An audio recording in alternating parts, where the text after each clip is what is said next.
What's up YouTube, Metro here, 2012 here. Today I'm doing a new and interesting video, hopefully interesting for you guys. Let me know if you like this kind of video. What I'm going to be doing today is preparing for my actual fantasy football draft, which is coming up in a couple weeks now, 2 or 3 weeks. And in preparation for that draft, I'm going to be doing a whole bunch of mock drafts to kind of see where players fall and to get a feel for how I should be constructing my roster, stuff like that.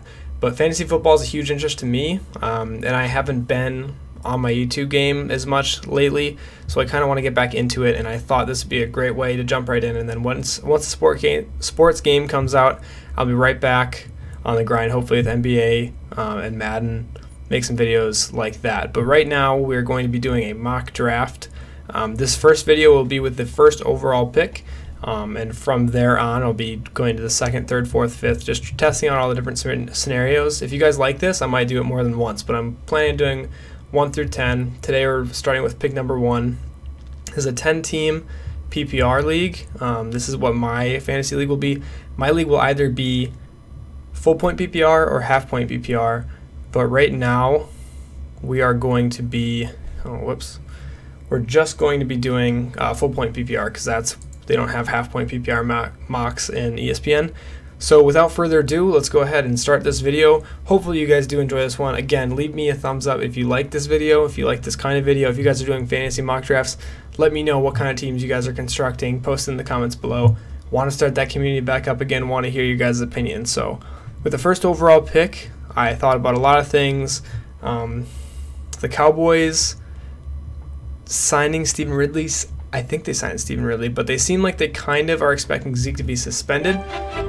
And this is a PPR league, so I might be less inclined to draft Zeke. Le'Veon Bell is currently holding out. And just with all those unknowns, a really good first pick actually would be David Johnson, because he pretty much is a wide receiver as well. And he does so good for Arizona. He'd be a really good pick at number 1. As of right now, if you want to go running back, he's the safest pick in that regard. I would not argue with you wanting to go Antonio Brown or Julio Jones. Maybe Odell, but Antonio Brown, Julio Jones can win you fantasy leagues easy. But running backs is what we're going to stress in this first one. So I'm going to go David Johnson. Let me know if you disagree with that. A lot of people might, but I think given all that's going on right now, David Johnson is probably the safest pick that has a pretty high upside and pretty high floor, I believe. Just based on all the things that are going on with Le'Veon, Ezekiel Elliott. We're going to try this strategy by getting a running back first. I know there's different ways of doing it. Maybe if I do another mock draft with the first overall pick, I'll go a different route. But the way I've been doing them so far, it typically works out better if I get a few good running backs right away, because it really falls off to get a running back who is a go-to starter. There's very few people you can draft that you know are going to be starting running back throughout the year if they're healthy and also produce at that position.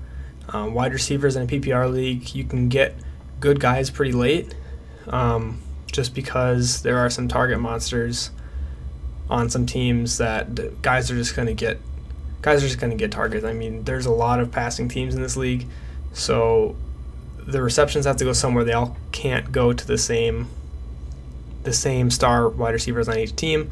And if you get a good receiving back in a PPR league, you're in pretty good shape. So I think with the first pick, David Johnson is probably the way to go.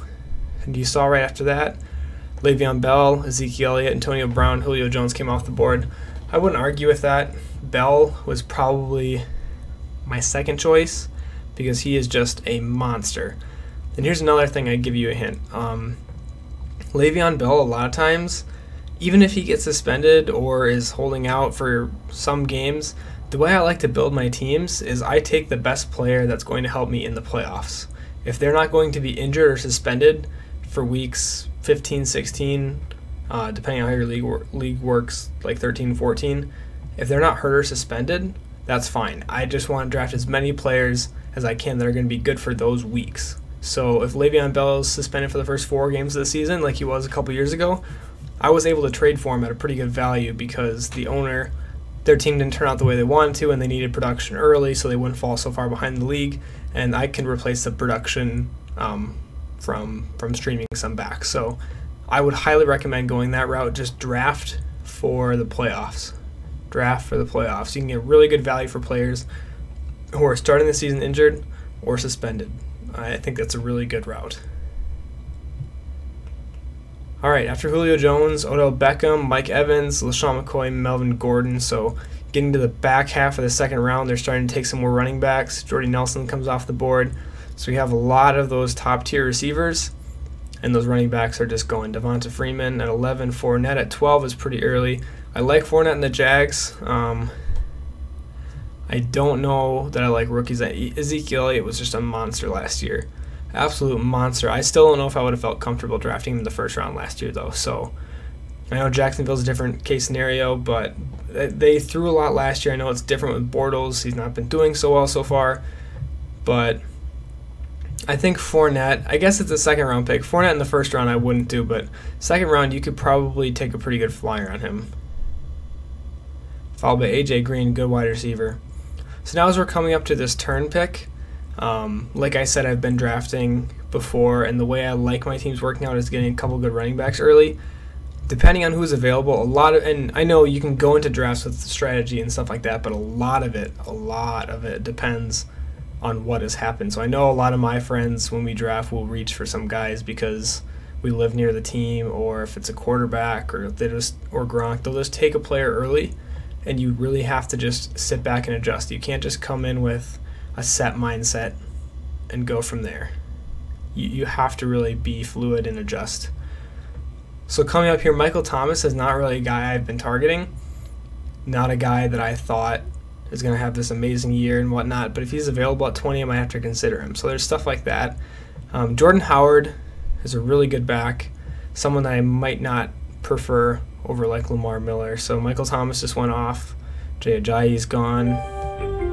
Des Bryant just got taken. Okay, perfect. So my pick, 40 seconds on the clock. Jordan Howard is still there, so I have the option Jordan Howard, or I can go a different route. I could get Jordan Howard and Lamar Miller. I'm going to go ahead. I think I'm going Lamar Miller just because Houston loves utilizing the running backs. And I think last year's a fluke. Brock Osweiler hurt everybody's stats. I think they really want to utilize Lamar Miller, and I think last year when he was getting drafted top end of the first round, that's what I think he's going to do this year. I think that's more realistic for his value, and if I can get him in the second/third round, that's a pretty good pick for me. I'll take. Oh no, I just messed everything up. Okay, I hit spacebar. Accidentally hit spacebar and it drafted me Jordan Howard. Okay, so this is not the worst thing. I was thinking about doing this anyways. I probably would have gone somebody else other than Jordan Howard, but this is an okay scenario. So just imagine I didn't draft Jordan Howard. Maybe I would have gone Todd Gurley or like a DeAndre Hopkins to get a good wide receiver on the board. I apologize for accidentally doing that, but it's not the worst thing. For a second there, I thought it was like O.J. Howard. No, Jordan Howard's okay. So now I have 3 running backs that I think... Sorry, that's my dog. 3 running backs that I think can play every week in a good role. So if Lamar Miller's having kind of a down season, Jordan Howard can step in for him. If David Johnson's hurt, Jordan Howard can step in the starting running backs. It's so essential to have good starting running backs that I'm okay taking 3 in a row to start the draft, because later on I have those wide receivers that I can be targeting that I think are going to have good years. And trust me, it's much easier to find a wide receiver on the waiver wire come later in the season than it is to find a running back, unless there's injury. But a lot of wide receivers will emerge throughout the year. There's not going to be a ton of running backs that do. So stacking up the box with running backs, not a bad idea. I guess had I not picked Jordan Howard, it would have been a debate, probably a toss-up between Jordan Howard and Todd Gurley, and maybe DeAndre Hopkins if I wanted to go the wide receiver route. But the Houston quarterback situation is pretty up in the air right now, so I'm actually pretty okay with the Jordan Howard pick. I just apologize that I accidentally picked him like that. But Jordan Howard is a good back, and luckily for me, the 3 guys I picked so far all have different bye weeks. So I will be able to have 2 good starting running backs every week of the season, so I'm excited about that.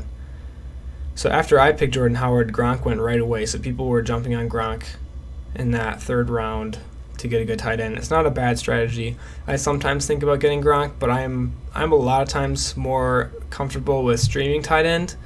Whoever thinks going to get a touchdown that week, because that's really what tight end comes down to. If you don't spend a second or third round pick on Gronk, you're pretty much just hoping your tight end gets a touchdown. So typically streaming the position is the best way to go, and if you don't know what streaming is, it is dropping whoever you have that week for a guy in the free agents who you think is going up against a bad defense or can't defend tight ends, or who you just think is going to get a touchdown that week. And streaming is not necessarily just for touchdowns, but in the tight end case scenario, it usually is. There's not a lot of tight ends that get super targets. So actually in a PPR league, to get Gronk in the third round is pretty good value. I might have considered doing something like that as well. So here we go, coming up on my next swing picks. I see some good wide receivers that I'm still interested in. A guy I'm slightly intrigued by would be Christian McCaffrey. I already have 3 running backs, but it really depends on how the Panthers utilize them. I know they still have Jonathan Stewart and they like running with Cam Newton, but if Cam starts dumping off to like Christian McCaffrey, and if he really is as good as they're saying he is, and how good he's been playing in training camp, that could be a really solid pick, because he could turn out to be a really, really good PPR back. I just think that's a little early for him, and he went off the board anyways, so that's okay. With 3 picks remaining, there's some good wide receivers I like seeing on the board. Routes I definitely wouldn't mind going. We're probably, based on the situation we've done, we're going to go wide receiver with one of these picks for sure, if not both. But we've got 3 solid backs right away, so we can start looking at the wide receiver position. Probably go for 1 safer pick and 1 upside pick. Looking down the list here, there's a few guys I'm kind of hoping are dropping to us. And if not, I'm okay with reaching a little bit for guys who I think are going to have good years, and I have reasons for that. Okay, so Keenan Allen went. He's a guy I would have liked to get, or Michael Crabtree's a touchdown guy. Keenan Allen, I think, last year was being drafted in the first, second rounds or whatever, and he always gets hurt. But if he's not hurt, he's such a good wide receiver. So if we were able to get him with our 4th pick, that would have been amazing.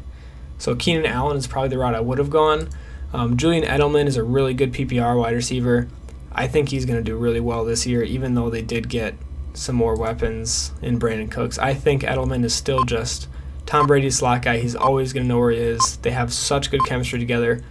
Julian Edelman is a really, really safe pick in a PPR format for our first wide receiver. So we need that stability, and he's the first guy that's going to give it to us. Allen Robinson, kind of up in the air because he's on the Jaguars. I do like him a lot as a wide receiver. I'm just really skeptical about the Jaguars offense. Emmanuel Sanders, good, but again, kind of skeptical about the Broncos situation.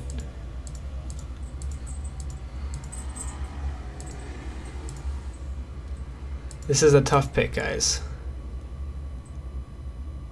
Danny Woodhead going to the Baltimore system is also something that could be really good in the PPR format. I know he hasn't played in a while.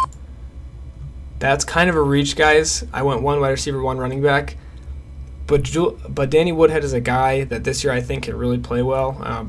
He's going to Baltimore, where they love utilizing their running backs out of the backfield, both on run plays and on passing plays. Woodhead, every single season since like he came out as a good player, I'm pretty sure it was every single season he's finished in the top 10 of PPR, or he's finished as a running back 1, so top 12.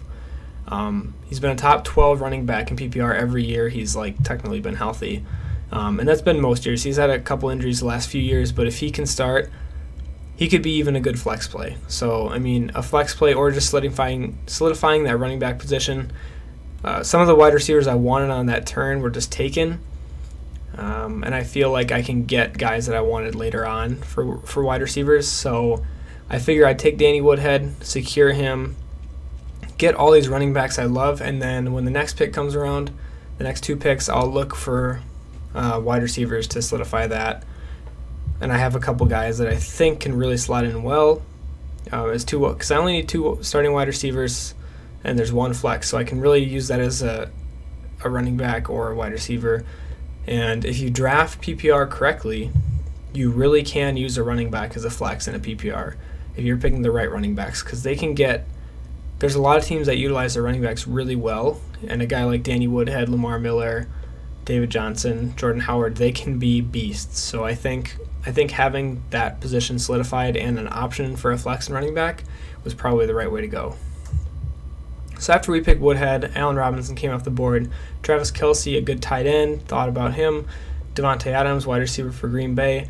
I'm a Packers fan from Green Bay, and I just know Davante Adams has always been a guy Rodgers has wanted to target. He's a really good, big red zone target. It's just in Green Bay, there is volume, but you don't.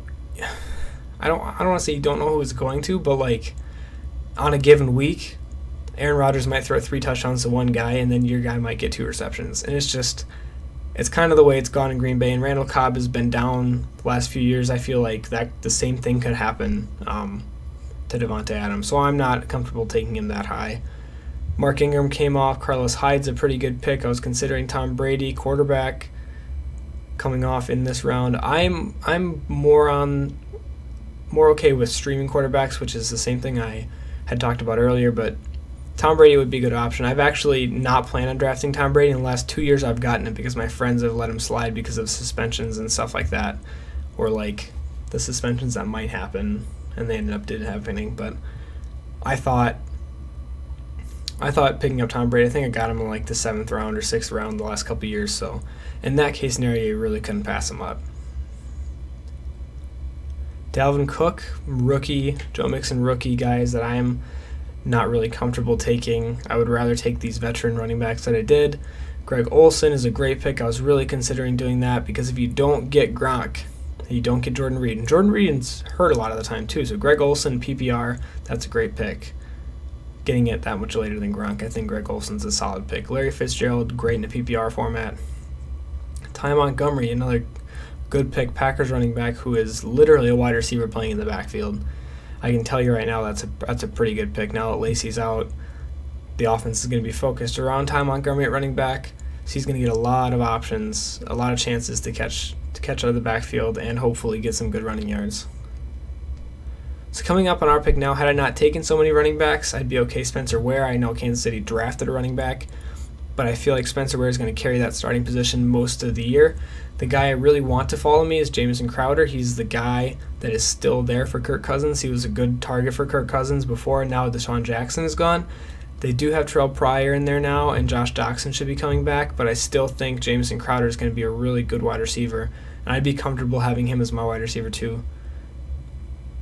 So let's hope he slides, and if not, we'll think of something. We'll have a backup plan. Looking down the list right now. All right, Drew Brees. Drew Brees would have been a great option. He is so solid at quarterback. So if I were taking a quarterback, I would probably go like the Brees route. But again, I would prefer to stream it. It's just you can play quarterbacks that are playing bad defenses every week and likely win your league. It's just okay. C.J. Anderson off the board. So we do have Jamison Crowder available. This year he's projected 1,000 yards, 4 touchdowns. I think he's going to do well. I think Kirk Cousins is really going to like him as a target. Jamison Crowder is a 2 receiver I'm okay with. Tyreek Hill I think is going to have a really good year. He's shown he can be explosive and he does get return points. PPR, he's going to be targeted a lot, I believe. Maybe out of the slot and deep balls. He's such an explosive player, and Jeremy Maclin moved to Baltimore. So Tyreek Hill, I think, is going to be a focal point of the Kansas City offense, especially because Alex Smith doesn't like throwing it deep. So you can throw it short to Tyreek Hill on screens and slants, and Tyreek Hill can really make things happen. So I think him as a wide receiver is another good person to target. I'm okay with both of those picks. Jamison Crowder and Tyreek Hill have potential to have a very good year. So I went more, so far I've gone really solidify the running back position and take wide receivers. One wide receiver I think is going to be solid in Julian Edelman, and a couple wide receivers I think could have a good chance at having good years. Jamison Crowder and Tyreek Hill.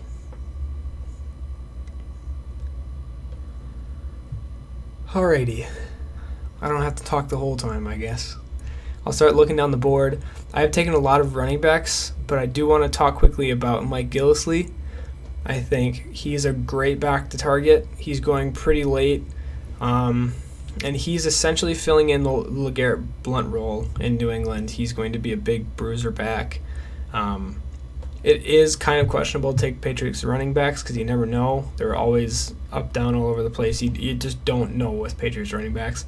But I think Gillislee is going to slot in, and they really like him. I think they feel like he's super talented, a lot younger, better suited maybe for the offense even than LeGarrette Blount, and he's going to get a good chance at getting a lot of touchdowns in New England if they don't finish off drives with Tom Brady. I think it's going to go to Gillislee, so I think that would be a really good pick.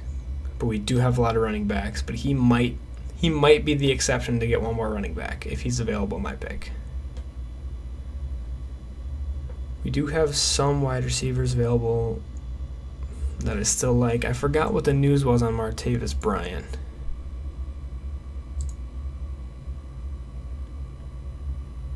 Does it not say? Conditional reinstatement. Okay, so he's not necessarily reinstated yet. But Martavis Bryant is likely going to be a good receiver, aside from Antonio Brown. I don't think he's going to last until our pick. So you can look for maybe Martavis Bryant, Gillislee, who just went off the board, no Gillislee. Adam Thielen played pretty well last year for the Vikings. Eric Decker, I think, is intriguing, going to Tennessee. Oh, he's battling for the slot receiver role. That's interesting. With a rookie. I would think that Decker would be a really good red zone target for Mariota. I could see that playing out that way. Alright, also down the list who I probably will draft, and this is a guy I'll reach for even though I have these running backs. CJ Prosise, I think, is going to have a really good year. So here's the thing, he was injured last year, but when he was healthy, he showed very good flashes that he could be a capable back. He played so well, and if he can come in and show that he's good, he could play easily over Thomas Rawls and Eddie Lacy, and in a PPR format, he can still come in and get you some points even if he's not starting. CJ Prosise, I think, would be a really good, Martavis Bryant got taken, would be a really good PPR option at running back.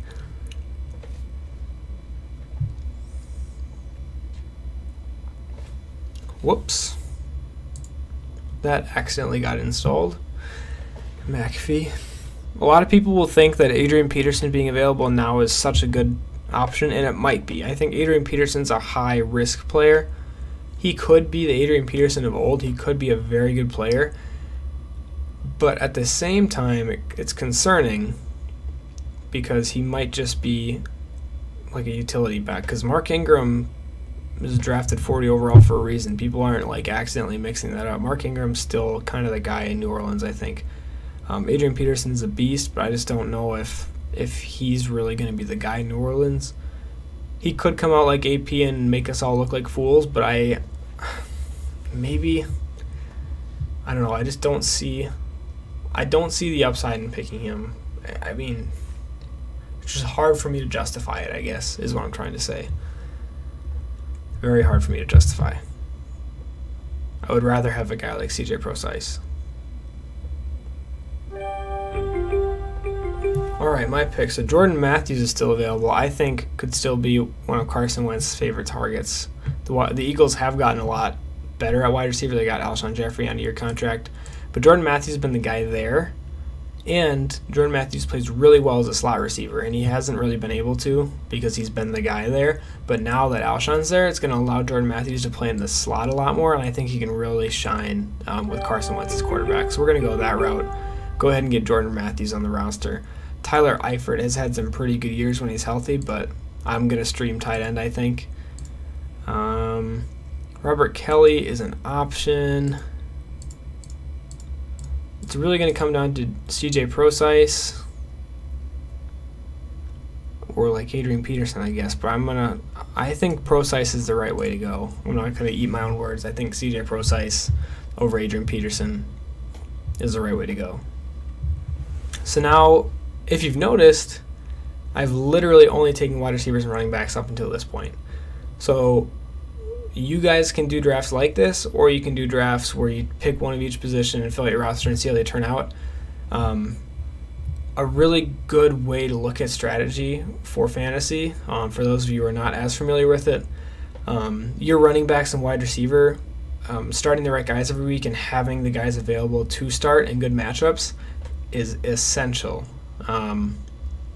because the differentiation between streaming quarterbacks and drafting a quarterback in the 4th round is not that big when you look at it, but getting solid talent at running back is way more important than trying to stream running back, because there's just not enough running backs in the league that produce like that. Both quarterbacks, Kirk Cousins still available. I can guarantee you that Kirk Cousins I can pick up for like, I don't know, a couple weeks out of the season, he's going to outperform Tom Brady because of matchups. Like, if you can start a good quarterback every week, there's only 10 teams in the league. So if everybody, even if everybody takes 2 quarterbacks, you can still find 1 of 10 that's going to have a good matchup each week. And I think that's just the way to go, is take the guy with a better matchup. It's just like defenses. Streaming defenses is a good idea too. If they're going up against Jacksonville and Blake Bortles, who's going to throw 5 interceptions, you start that defense and you're doing pretty well. You're outscoring your opposing team's defense pretty much every time. So it's a really good strategy to go. I would not draft quarterbacks, tight ends, definitely not defense or special teams any earlier than you have to. Our next pick's coming around. Adrian Peterson still there, and Randall Cobb, Devontae Parker are both still there. So we have a lot of running backs, so it would be kind of hard to take another one. But because he fell, Adrian Peterson might be a flyer, because if he's performing, see, this is the thing, I couldn't justify taking him over Procise, but if Adrian Peterson is performing and he looks like Adrian Peterson, they're utilizing him like Adrian Peterson, he could be awesome. And then also supplementing him with a wide receiver, Randall Cobb. Like I said, the Packers could come out and Randall Cobb could be Aaron Rodgers' favorite receiver this year, and he could get better production than Devontae Adams. So I think getting Randall Cobb here has such a good upside that he could outperform a guy picked in the 5th round that it's just a no-brainer to take someone like Randall Cobb. And here's another great example. Matthew Stafford is set to be a really good quarterback. He has such good stats all the time. Like, maybe not interception-wise, but 4,000 yards, 24 touchdowns. You could draft him as your main quarterback and leave him all year and do good. Like, I think streaming quarterbacks and streaming tight ends and defenses is just the way to go. You have to do it week by week. Pick the good matchups, utilize the waiver wire, pick up good guys. So Kevin White, I wonder if he's ever going to play. And if he does, I wonder if he's ever going to play like people expected him to. Okay, so now we're getting into the area where there's 1, 2, 3, 4, 5 spots left. And this is the spot where I think the guys I'm going to fill the back end of my roster with, so like a wide receiver here, a quarterback here, if you can wait to put those off, and if you're okay with streaming quarterback and tight end, you can start looking at getting a good kicker and maybe even a good defense. I know streaming defense is the way to go, but if I can pick a good kicker here who's going to be consistent every week, let's go positional here. A guy like Matt Bryant, who hits a lot of field goals. He was 34 for 37 last year. I know Justin Tucker's a little bit better in that regard, but Matt Bryant had more points because of those extra points. Atlanta's high-powered offense are scoring a lot, so he gets a lot of extra points, and Matt Bryant's kicking in a dome half the games. So a guy like Matt Bryant, we can sneak in and take a kicker before anybody else. That's also a good route to go. So we filled that position, and we're able to get the guy we wanted just because we're willing to wait on a position like quarterback and tight end. So here's a guy I want to go here, I think. Marvin Jones.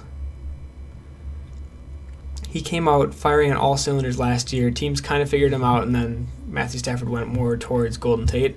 But I think Marvin Jones is still a really good red zone threat, and I think over the offseason they're really going to figure out the best way to utilize his talents and get him to be a good wide receiver in this league. He's definitely got the talent.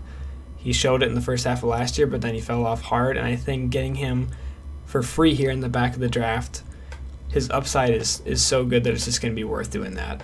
Like that's kind of a no-brainer to me to take a guy like Marvin Jones. So what we've been able to do so far is solidify our running backs with David Johnson, Lamar Miller, Jordan Howard, Danny Woodhead, CJ Prosise, Adrian Peterson. So between those guys, we can find 2 good running backs and maybe even a flex on a good week. We've been able to get a solid wide receiver in Julian Edelman, who's going to consistently get PPR targets every week. We've got high upside wide receiver in Jamison Crowder and a high upside wide receiver in Tyreek Hill. Both guys who are put in a good situation because of what happened to their teams with Deshaun Jackson leaving and with Jeremy Maclin leaving. So I'm really okay with those 2 high upside wide receivers. A guy I think is going to perform well this year based on situation, and Jordan Matthews getting more targets on the outside is actually going to benefit him by being able to let him go in the slot. CJ Prosise, a guy who's a great PPR back who I think actually could be a starter in Seattle, depending on how well Eddie Lacy plays, and Thomas Rawls kind of fell off. Randall Cobb, a guy I think who could outperform Devontae Adams. He could easily be the number 2 wide receiver in Green Bay, getting him so late in the draft. And Marvin Jones, who is going to be a really good touchdown target for Matthew Stafford. And he could very easily break out and be a good wide receiver. I think getting all of those guys is just so good. That's kind of my approach to this draft, and when I'm looking at these players, is that's how I see them all falling in. I'm picking guys who their situations change and who I think can go up. I'm not picking guys who I'm like, oh, best case scenario, they're going to play like last year. I'm picking guys who I think are going to be a step above next year. And here, like I said, we'll be streaming positions, so we're definitely going to be streaming defense. We're just going to pick a defense like up against a interception-prone wide receiver week 1.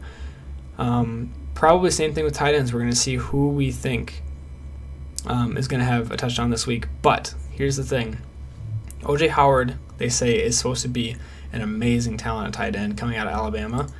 And us taking him says if in week 1 and week 2 and throughout training camp and preseason, if he comes out as a really good tight end and they're going to target him like Gronk, getting him in the second to last round of the draft or third to last round of the draft is insane. So, like, we're planning on streaming that position, but still take an upside guy that could emerge through training camp. Like, that's the approach you have to take. And look at this. Phillip Rivers, look at his stats. 4,386 yards, 33 touchdowns last year. And we can get him for free at the end of the draft. That's insane to me. His numbers are almost as good as most of those wide receivers who were taken in the 5th round. Or sorry, quarterbacks that were taken in the 5th round. And we can get him now. And if he's playing against a tough defense, I can drop maybe a guy that got hurt, or drop him and pick up a quarterback that's going to have a better matchup that week. Streaming the position is just so good. But there, week 1 I have Phillip Rivers as my starting quarterback, which I am totally fine with. Phillip Rivers is a really good quarterback. He's got Keenan Allen back. He could have a really good year. Melvin Gordon's been a really good back for them. Getting him there is amazing. Look at how the team has turned out. The Jordan Howard pick might have been an accident, but still, David Johnson, Lamar Miller, Jordan Howard. Those are 3 great backs, and then I got even more high upside running backs later in the draft with a lot of really good high upside wide receivers to go along with Julian Edelman. And now I'm just taking any old defense, whoever is going to have the best week 1 matchup. Vikings are against the Saints. Forgot who the rest of the teams are against, but it doesn't really matter. We're going to be streaming them. Cardinals would be okay. Panthers, Bengals, Giants. Giants defense is pretty good. But yeah, we'll be streaming that position anyways. So hopefully you guys learned something with like what streaming is and how you should kind of attack your draft with like running backs, wide receivers, and see how well it fills out in the end. So like if you personally feel way better about having Aaron Rodgers and Phillip Rivers, you can go ahead and draft Aaron Rodgers. But like I'm perfectly happy having Phillip Rivers as my starting quarterback and streaming the position if I need to. It's just a good strategy that has worked well for me in the past. Oh, the Panthers. Or the Cardinals were there right until the bitter end. But defense, I'll use whoever starts against the worst offense on week 1. But like, if you don't know a whole lot about mock drafting or how fantasy draft should work, hopefully this video helped you just to kind of hear my thoughts through drafting each one of these players. If you like this video, please leave a thumbs up. I will do more of them. I'll go 1 through 10. If this helped you, leave a thumbs up. I'll keep them coming, guys. Thank you guys so much for watching. It's been Metro here 2012, signing out.